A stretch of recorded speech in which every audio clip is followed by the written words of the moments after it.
in all of that? I promise you I've got so much to do.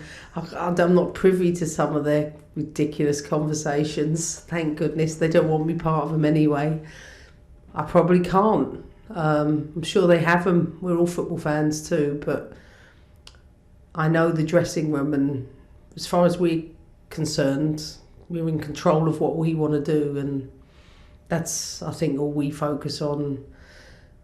I didn't even realise we could go top if we won tomorrow until someone told me yesterday. So you're asking the wrong person here about all of those things, because I don't pay attention to them because of years of, maybe in my career, I used to study tables and realise your head gets away with you.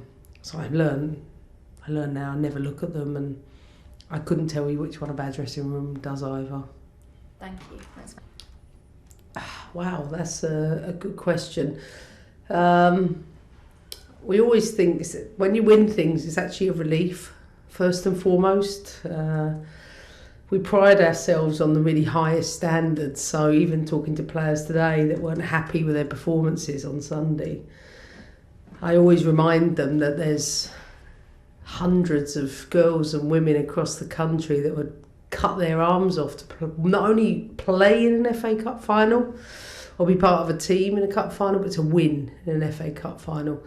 And sometimes I think we're a bit harsh on ourselves, because when I watched the game back, in fact, I thought it was a really scrappy game by both teams.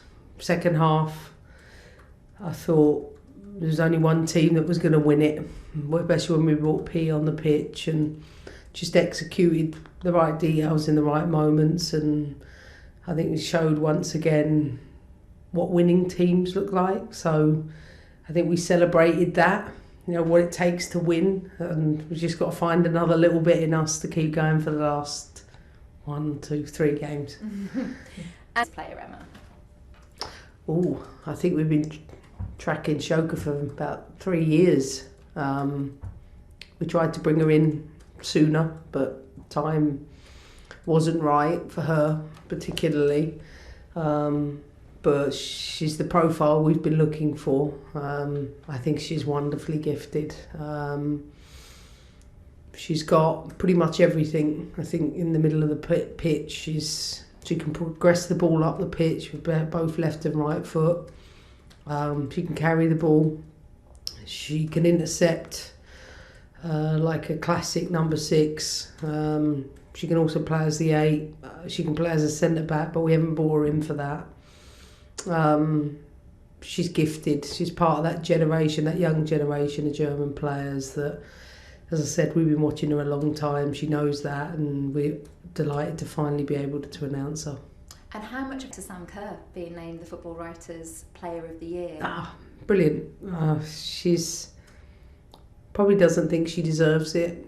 And as I said many times, I'm not a big fan of individual awards because I think there's lots of players deserving of it. I will say she's carried a large part of our attack the entire year with the players we've been missing. But I also think there could be a mention for Guru Ryan in that category too. From our club at least, I think there are plenty of other players across other clubs that could be there as well.